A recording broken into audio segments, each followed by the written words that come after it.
it's much better, just theologically generally, if we start by thinking, what is God doing? And so I would see mission not so much as not so much in terms of meeting human need, the need for the gospel, or need for help and support, or in terms of our actions, but we should define mission in terms of what God is doing. Hello and welcome to Independence, the FIEC podcast. I'm Adrian Reynolds, Head of National Ministries, and I'm joined today by Eddie Arthur. Eddie, hello, Adrian. Thanks so much for coming down. You've journeyed down the M1 to be here, haven't you? I have, yes. Battled through the snow and the fog and whatever else, McDonald's. And something like that. Here you are. Just tell us a little bit about yourself, Eddie. Who are you? Where are you from? So much to say. As I said, my name's Eddie. I grew up in Sunderland in the northeast of England. I work with Wycliffe Bible Translators, a mission organisation who are involved in Bible translation. I was in Ivory Coast as a translator, and then I've served in a variety of leadership roles.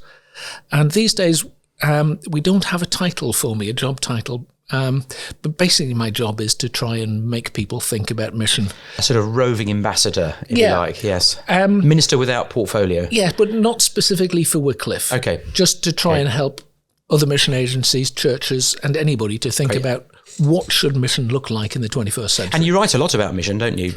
Where can we find your writing on mission? Let's just highlight that. You can find my blog at Kouya, that's KOUYA.net. That must have some significance. Well, I know it has some significance. Tell us about the significance of the name. Yeah, Kouya is the language that my wife and I worked on in Ivory Coast, translating the New Testament. Might tell you some stories about that later. Yeah, we'll look forward to hearing them. Great. And connection with the FIEC. So you've got some connection with the FIEC, haven't you? So tell us about that. Well, I grew up in Sunderland Free Church, which has become Trinity Church Sunderland, an FIEC church. I'm a sent mission partner from above our church in Southampton, an FIEC church. And these days, for various reasons, we live in the West Yorkshire, North Yorkshire border, where we worship with South Craven Evangelical Church, an FIEC church. Great. Well, welcome to FIEC Towers. Call it FIEC Towers. It's just the 2 floors, but you're very welcome, Eddie. It's good to be here. It's great to have you with us. Just tell us a bit about family as well. I'm married to Sue, who's a translation consultant. Her work is mainly based in Madagascar. She works with teams of Christians there who are translating the Bible into their own language and helps them sort of make the final checks to ensure that their translation is accurate.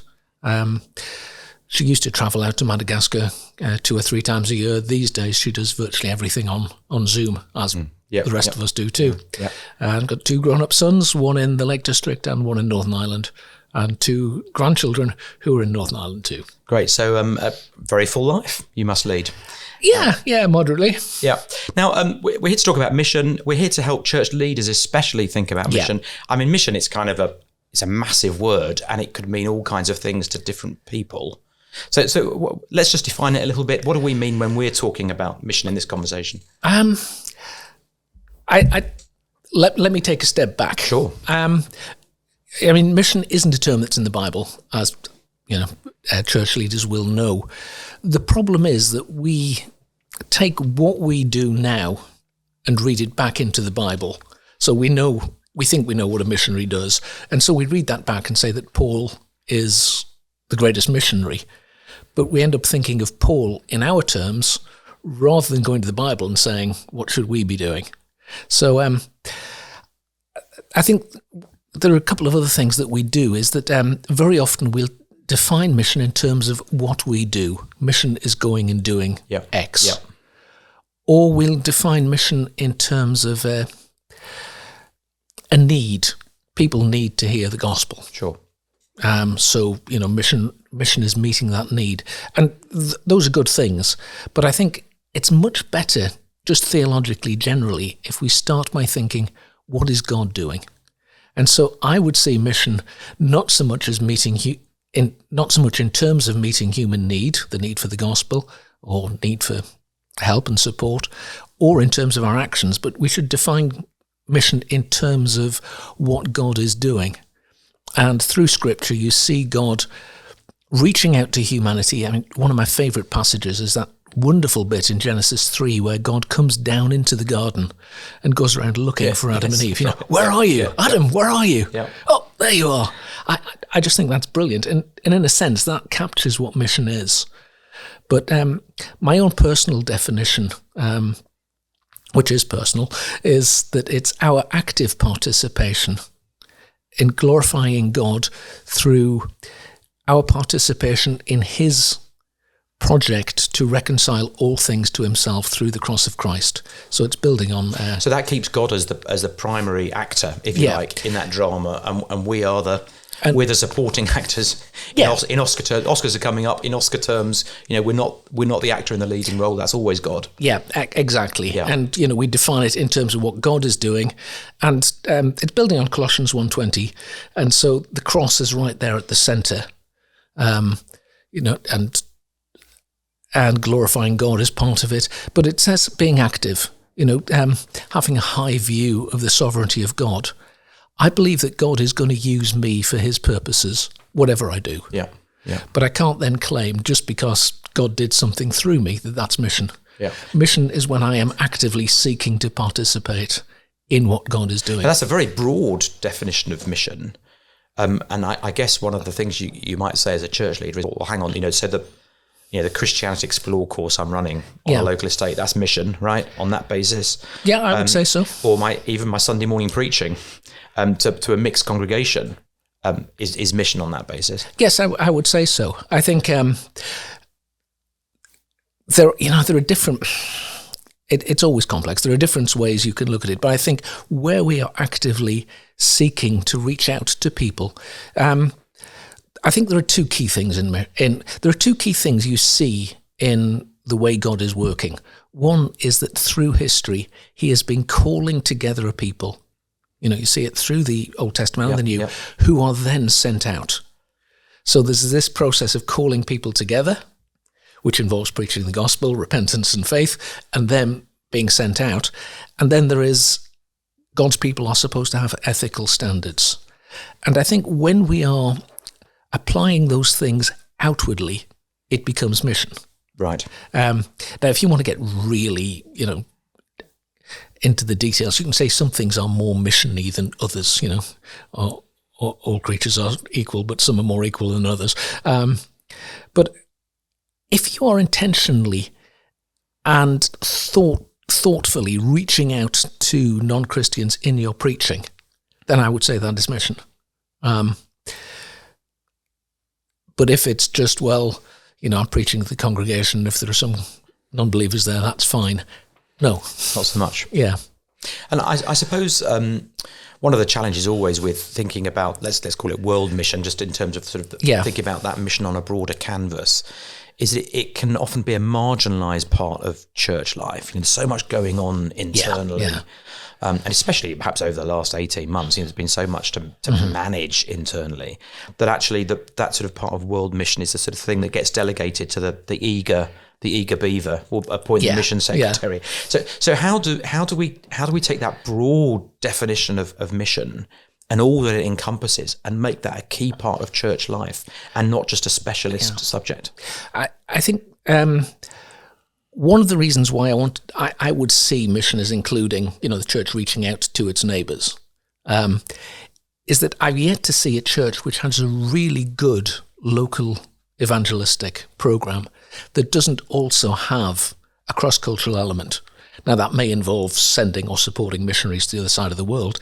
It may involve an outreach through a students' cafe to international students. But when churches are good at doing local mission, they're good at doing international mission. Yeah. So I see the two as being symbiotic. How do you do it? My heart goes out to church leaders. I'm ever so glad that I was only ever a mission agency leader. It's much easier. And you get free trips abroad. How do you build it in?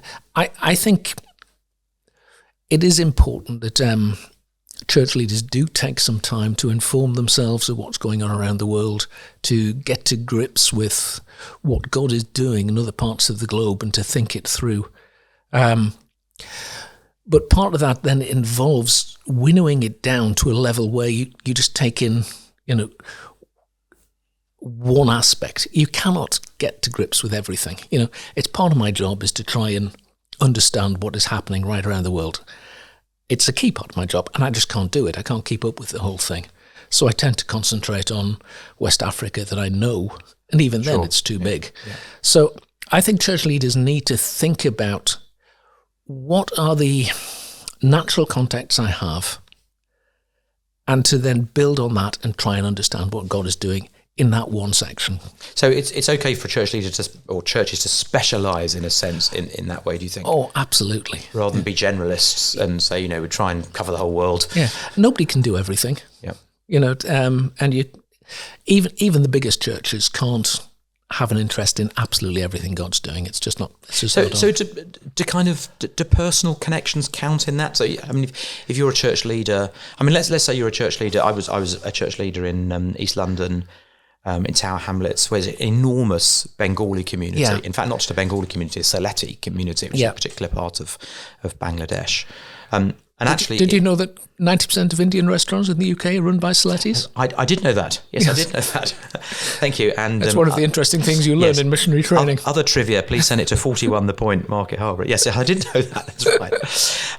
And it's interesting also. We perhaps this is a bit of an aside. We once tried to appoint a Bengali worker to work with Saletis, and we interviewed someone who and we said, "Do you speak Saleti?" This is a Christian. He said, "I don't speak the language of dogs," and it was extraordinary. We hadn't quite perceived the animosity there was between a Bengali and a Saleti. Yeah, and that was quite an eye opener, which we needed to understand in order to be. Anyway, that's by the by. The point is, a church that finds itself amongst a huge community of Saletis should be interested in the gospel going to Saleti communities here and abroad, shouldn't it? Yeah, exactly. Even if that was not what it was 30 years ago. Yeah, and if that means you're not thinking about the gospel going to the Central African Republic, you know what? That's okay. Yeah. You can't do everything.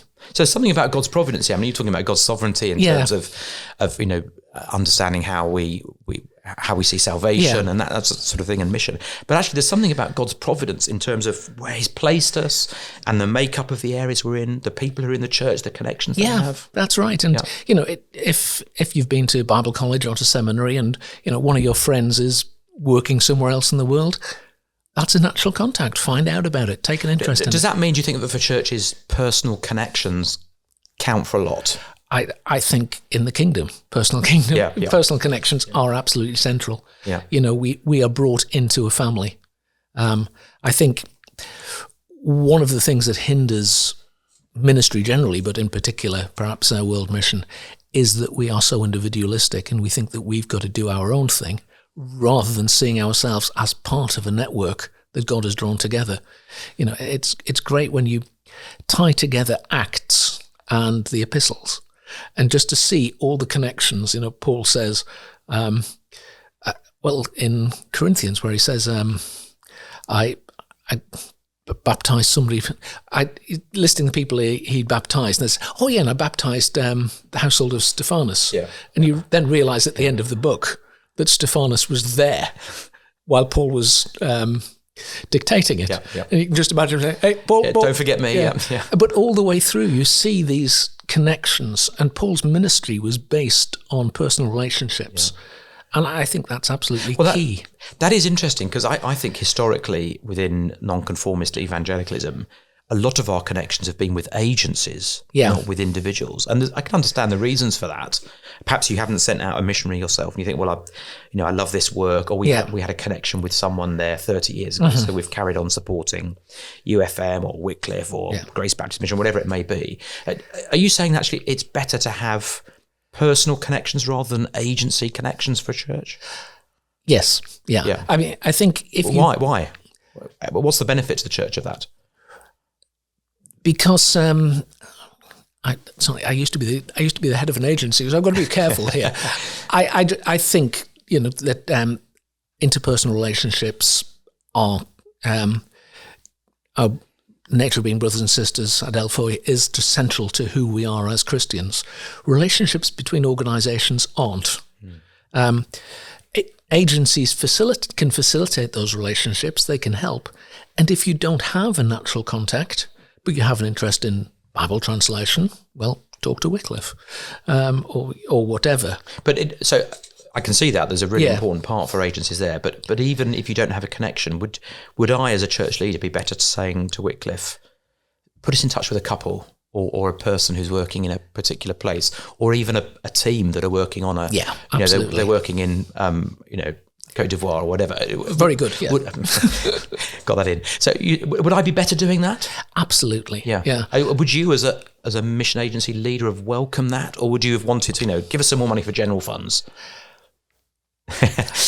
You got to pay your general expenses, right? You always want money for general funds, but no, I would encourage links. One of my favourite stories is a church in Surrey, which was linked with a people group in Chad. Through Wycliffe, and got involved in this translation project, and it was a Chadian team, and they went out and got to know the Chadians, and through Wycliffe they supported this project. When the translation was finished and Wycliffe were no longer involved, they were still friends and brothers and sisters and partners with these Chadians, and they kept going. I think that's brilliant. And it actually makes the prayer meeting more meaningful, doesn't it? Yeah. Because you're praying not just for a sort of a bland group of people, you're praying for individuals and these days you can connect up with people in prayer meetings in ways perhaps you couldn't 20, 30 years ago in terms of Zoom or whatever. And it makes giving more relevant, doesn't it? If you're giving to individuals rather than person. Yeah. And, and if it also makes things like short-term mission trips more relevant, Right. Somebody comes up to you and says, I want to make a trip to Nepal. Well, we don't support work in Nepal, but we are behind, this couple who are church planting in Spain. Why don't you go and spend a week with them? They'd be delighted to. We're going to come back to short-term mission trips in another episode because they are quite contentious, whether they're a good thing or not. And we'll come back to that. I will take the fifth. I'm not going to let you. We're not in America, so you can't take the fifth. I'm going to force you to engage with the question. Now, let's just go back to church life. Yeah. A lot of church leaders will inherit a kind of a mission history, if you like, in a church, which has got all kinds of historic links, sometimes going back hundreds of years, possibly, in terms of connection. And I like what you were saying, just to come back to this sort of this broad view of mission and seeing the world mission commitment, actually the cross-cultural mission commitment on a broader canvas. How does a church leader go about turning the tanker around there? Because the ordinary Christian is so focused, aren't they, on a kind of an agency, organisational view of mission, and then I can see it's got some value, but you've got to set it in this wider context. So advice for a church leader: is it through preaching? Is it through prayer meeting? How might you turn that kind of proverbial tanker around? I think a number of things. One, you've got to be prepared to make some difficult decisions. There's somebody in your church who has been putting the Wycliffe magazine at the back of the church for the last 40 years, and somebody else putting something else, and so there's just a mishmash. And I put mine on top. A mishmash of things, and you've got to be prepared to actually say, look, Wycliffe do a great work, but actually we're not supporting them. So we're very happy for you to get the magazine, but it's not part of the church now. And so church can spread itself too thin in that sense. Yes, absolutely. So I think when you're starting to focus, you need to make some difficult decisions. I think one of the things that we're not very good at in our evangelical world is prayerful waiting on the Lord. And I think that has got to be, preaching, yes, part of it, but actually as a church, in particular as church leadership, to spend time praying and saying, Lord, what would you have us be involved in? You can do all the strategy stuff with flip charts and everything else, but in the end, a sensing of where the Spirit is leading you is absolutely key. So spend some time just thinking through, what is the Lord saying to us? What are the doors He's opened to us? What are the real relationships we have? And what do we need to stop doing? And I like what you're saying about saying to an individual, it doesn't mean that you need to stop supporting. Absolutely. So just because this isn't the church part of the church's strategy at the moment, doesn't mean that you need to stop receiving the magazine and giving to Wycliffe, whatever it may be. Because again, the whole thing about relationships being important is an individual who's been supporting a missionary for 10 years. That's important and should keep doing it. Are there particular kinds of missionary work, I'm using that sort of phrase very generally, that you think have more value than others? I think that, I know from my own experience that if you're going to try and speak about a mission organisation or a church or a ministry, there are some things it's easier to get people's attention with than others. So orphanages, top of the tree really, and disaster relief. People will give generously to disaster relief in a way they won't give to Bible translation, for example. It can be immensely frustrating, I'm sure. But ought we as church leaders to have a kind of an idea of priority in some of these things? Well, I think as people who call ourselves evangelical, we must have some sort of focus on people or places where the gospel isn't preached. There are about a quarter of the world's population who will never meet a Christian unless things change. Yeah. Vast numbers of people in the Muslim world, in the Buddhist world, in the Hindu world. So we need to have some sort of focus on some sort of situation like that. Now, it doesn't have to be very far abroad. It could be working class communities in the north of England, which are have very low numbers of Christians. But there needs to be some sort of focus on reaching people where the gospel doesn't reach. I think on top of that, we need some sort of thinking through Bible ministry. Now, that might be Bible translation and distribution, which I'm very keen on, but also it might be... let's just pause there. Just give us some stats in terms of, how many people groups are there around the world still without scriptures and things like that. You must have some of these data off the top of your head. The problem is it keeps changing. Yeah. So I had it on top of my head. But broadly speaking, there's still a big job to do, right? There are about 2,000 languages that need scripture translation. And there's about, roughly speaking, there's translation happening now in about 2,000 languages. Okay. So all in all, there are about 4,000, 2,000 of which are happening. I wouldn't have put the number that high, so that's extraordinary, isn't it? But most of those, it has to be said, are smaller languages. Yeah. The Bible exists in all of the major Chinese languages, so that's a quarter of the world's population. Yeah. But if you speak a tribal language in a remote part of the world, you're unlikely to have a second language, are you? So for you, that's the only way you're going to get the scriptures. Yeah. Or if you do speak a second language, you will speak it for buying and selling. Yes. Okay. Most people around the world are multilingual. Right. But they use languages in different domains. Okay. And, while you can go to the market and buy whatever you need, it doesn't mean you can express your deepest thoughts. Sure. Okay. But, I worked with the Kuya, about 14,000 people. People might say that's a lot of, spending years translating the scriptures for a mere 14,000 people. I think most evangelical ministers in Britain would be really pleased if they could reach 14,000 people. That's quite a good example, actually. So people in Ivory Coast presumably speak French. Is one of the national languages, isn't it? So would the Kuya also speak French, or would they be distanced from that as a language? Most of the men would speak French. Right.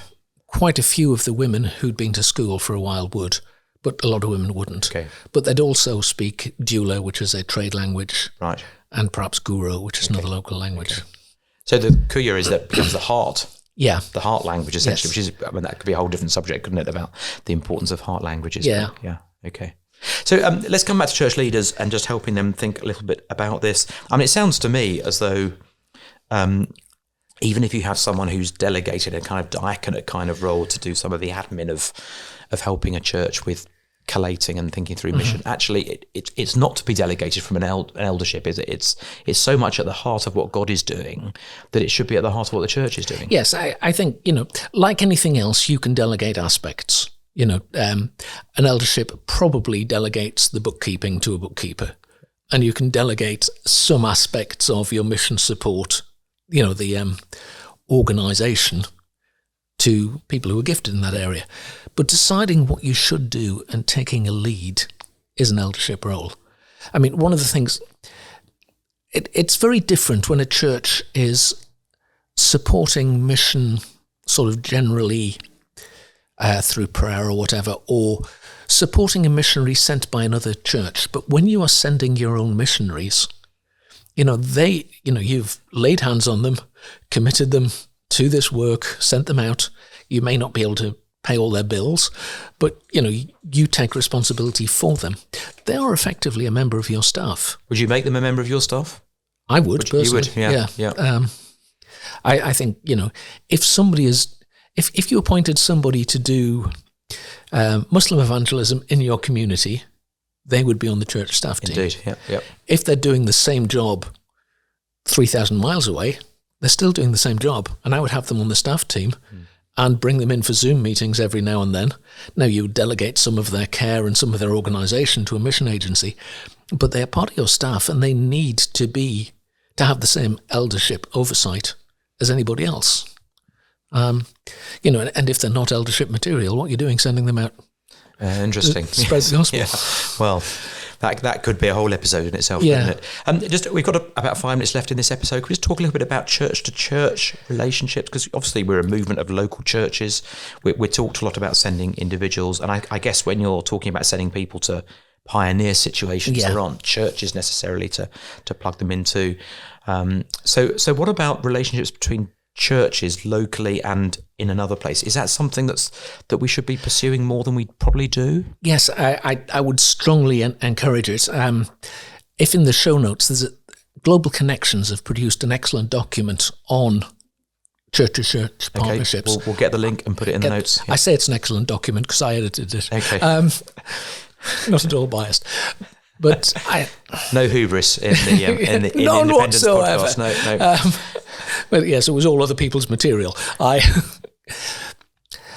think Paul's image of the church as a body, we tend to see that in individualistic terms. But I think we need to see it too in broader terms. The British church has something to contribute to the world church. But churches in Africa have something to contribute to us too. And so partnerships should be mutually beneficial. I think if we go into a partnership with a church in another part of the world saying, what can we give you, what will you receive? It ain't going to it's not going to go anywhere. But just, can we get together and what can the Lord do together with us, through us, in us? We also tend to go into the thing thinking, well, we are the rich people, we'll give money, they will receive money. Yeah, that's a very interesting point. There are churches in Nairobi or Lagos which have got more money than any FIEC church. We shouldn't be thinking just in financial terms. You know what? It's interesting that Korean churches are contributing to Bible colleges in the UK. Indeed. Yeah, indeed. Yeah. So I think, we need to think much more broadly, but yes, partnerships between churches can be very, very rich. The only thing I would raise as a concern is we tend to think about partnerships in places where we have natural contacts. One of the challenges I sometimes raise is if someone says, we have a partnership with a church in Africa, I'll say, yes, where in Uganda or Malawi is that?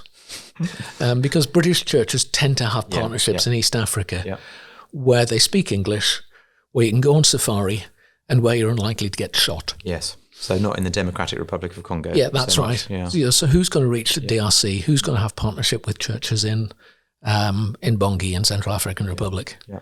And that's also follows the news channels, doesn't it? So it does, yeah. I was preaching just recently at a church, which is actually now part of the FIEC in Sheffield, which is essentially a majority Democratic Republic of Congo church. Brilliant. And some of their relatives have been murdered. Yeah. And so they had a funeral service here, and I tried to find news items on this. People had gone into terrorists had gone into a village and murdered some of the pastors of the church and some of the church workers. I tried to find something on a English news channel about this atrocity. Yeah. Nothing at all. Although headline stuff on French news channels. Yes. So it is interesting how actually our whole culture, the way that the world has worked for the last 200 years, does actually shape our information channels as well, isn't it? Absolutely. The news that we get and stuff like that. I would strongly encourage people to follow international media. AFP, the French agency, are very good. They tweet in English. Al Jazeera. You'll find things you won't find out on the BBC or British news. Great tip. Thank you. Eddie, we're done for this episode. Thanks so much for joining us. Really stimulating you are more than welcome. stuff. And we'll look forward to seeing you again soon. Thanks very much. That's great. Thanks for joining us on Independence. You can subscribe on your normal podcast channel, and we look forward to seeing you again soon. Thanks very much.